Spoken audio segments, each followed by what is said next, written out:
History is often written in ink, but the story of Franklin was written in blood, etched into the soil of Tennessee in the span of a single, horrifying afternoon. When we speak of the American Civil War, we speak of Gettysburg, of Antietam, of the Wilderness. But there is one name that haunts the military historian more than any other. Franklin. It was not a battle. It was a consumption of human life. It was a Greek tragedy performed with bayonets and cannons. In the space of 5 short hours, an entire army was gutted, and the sun went down on the hopes of the Confederacy in the West forever. Come back with me. Come back to November 30th, 1864. It is 3 o'clock in the afternoon. The air is unseasonably warm, a golden Indian summer day. The kind of day that makes you glad to be alive. The town of Franklin sits quietly in a bend of the Harpeth River. To the south of the town, 2 miles of open, rolling farmland stretch out under a hazy sky. It is beautiful. It is serene. And it is about to become a slaughterhouse. On the ridges overlooking this valley stands General John Bell Hood. He is a man broken in body but consumed by fire. 1 leg amputated, 1 arm withered and useless, he is a figure of pain and rage. He is angry. Just the night before, at Spring Hill, the Union Army had slipped past him in the dark while his soldiers slept. He feels humiliated. He feels that his army, the Army of Tennessee, has lost its fighting spirit. He wants to discipline them. He wants to break them or forge them in fire. And so, looking down at the Union forces entrenched heavily around the Carter House, Hood makes a decision that will echo through eternity. He orders a frontal assault. No artillery preparation. No flanking maneuvers. Just a direct march across 2 miles of open ground, straight into the mouths of 20,000 loaded rifles. His generals are horrified. They look at the ground. It is naked. There is no cover.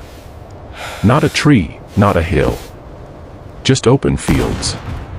General Patrick Cleburne, the Stonewall of the West, the finest combat commander in the army, rides up. He knows what this means. He looks at the enemy fortifications, thick earthworks reinforced with thorny locust branches, creating a wall of death. He turns to his commander. He does not argue, but his eyes tell the story. Hood asks him if he can take the works. Cleburne replies, with a voice heavy with destiny, "General, I will take the enemy's works, or fall in the attempt." It is the last promise he will ever make. 4 o'clock comes. The sun begins to dip low, casting long, dramatic shadows across the dry grass. And then, the spectacle begins.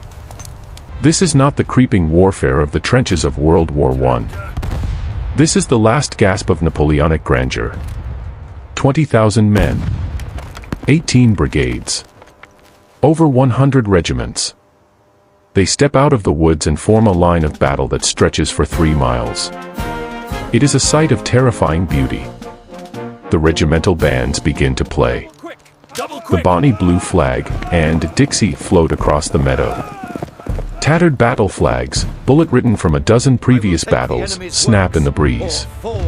The sunlight glints off 20,000 bayonets, creating a ripple of steel that looks like a wave on the ocean.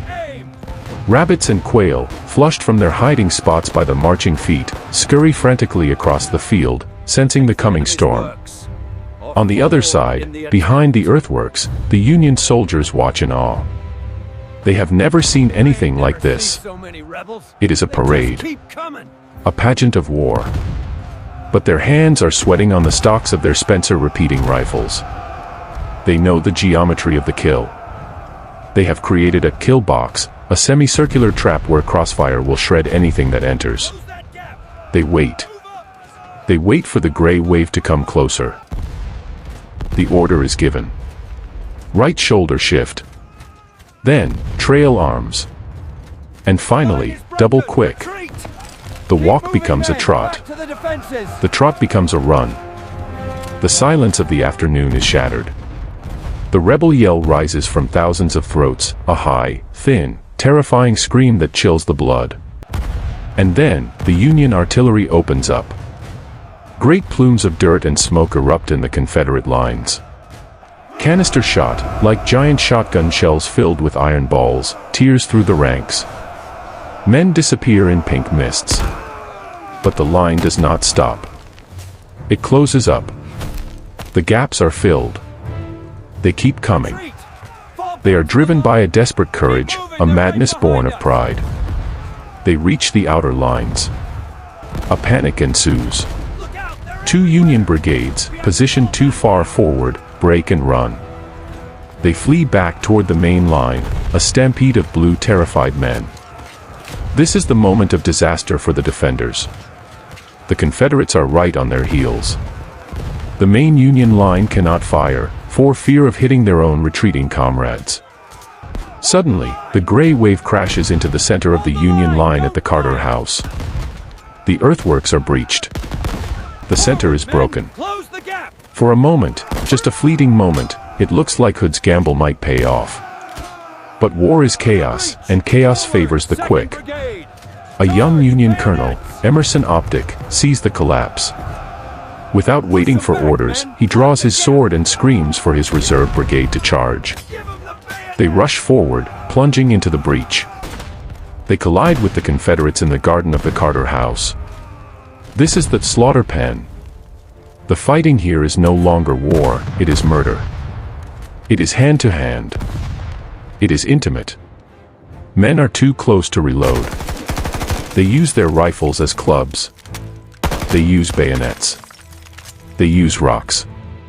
They use their bare hands.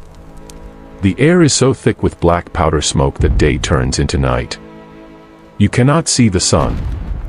You can only see the flash of muzzle fire. The bodies begin to pile up. This is not a figure of speech. They literally pile up. In the ditch outside the earthworks, the dead and wounded are 3, 4, 5 deep. The living stand on the trembling bodies of the fallen to fire over the logs. Blood flows in rivulets, turning the dust of the road into a thick, red mud that sucks at the boots of the soldiers. The sound is a deafening roar, a continuous sheet of noise that renders commands impossible to hear. And amidst this hell, the leadership of the Confederacy begins to vanish. One by one, the generals go down. There is Patrick Cleburne. He has had 2 horses shot out from under him. He is on foot now, waving his cap, leading his men through the smoke. He is 40 yards from the enemy line. A single bullet strikes him in the heart. He falls flat, face down in the dirt. The light of the Army of Tennessee is extinguished. There is General John Adams. He is mounted on a white horse, a beacon in the gloom. He does not stop at the ditch. He spurs his horse, and the animal leaps. It is a moment of impossible heroism. The horse lands squarely on top of the Union breastworks. For a split second, horse and rider are silhouetted against the sky, towering over the enemy. Then, a massive volley tears them apart. Adams and his horse collapse together, riddled with bullets, dead before they hit the ground. There is General Otho Strahl. He is in the ditch, passing loaded rifles to his men, acting as a common soldier. He is shot in the neck. As he is being carried away, another bullet strikes him. He dies asking for water. General Granberry. General Gist. General Carter. In the span of a few hours, 6 Confederate generals are killed or mortally wounded. 55 regimental commanders are lost. The command structure is decapitated. I'm sorry to tell you it is a rate of loss that has no parallel in the war. The brain of the army is blown out, leaving the body to thrash wildly in the dark. Night falls, but the killing does not stop. The muzzle flashes illuminate the scene like strobe lights in a charnel house. The cries of the wounded, thousands of them, rise up in a chorus of agony that those who survived would hear in their nightmares for the rest of their lives. Finally, around 9 o'clock, the guns begin to cool. The Union Army, having held the line, quietly slips away in the darkness, crossing the river to safety. They leave behind a field that defies description. General Hood sits in his tent. He is told the news. He doesn't believe it at first. But as the casualty reports come in, the magnitude of the disaster settles on him like a shroud. He has lost over 6,000 men in one afternoon. He has lost the heart and soul of his army. The next morning, the sun rises on a frost-covered landscape. The stiffened bodies are frozen in grotesque positions. Around the Carter house, you cannot walk without stepping on a corpse. It is a harvest of death. The 5 dead generals are brought to the back porch of the McGavick plantation house nearby. They are laid out side by side. Cleburne's boots are gone, stolen by a needy soldier in the night. His face is peaceful. The Battle of Franklin was over. It was a tactical defeat, a strategic catastrophe, and a humanitarian nightmare. The Army of Tennessee would march onto Nashville, but they were already ghosts. They had left their spirit in the bloody clay of Franklin. 5 hours. That is all it took to destroy an army. As we look back through the lens of history, we see not just the maneuvering of troops on a map, but the immense, tragic waste of it all. The bravery of the men who marched into that fire is undeniable. But so is the tragedy of the leadership that sent them there. Franklin stands as a solemn monument to the brutality of war, a reminder that courage alone is not enough, and that some sunsets are too red to ever be forgotten. This was the twilight of the Confederacy, painted in the deepest shades of sorrow.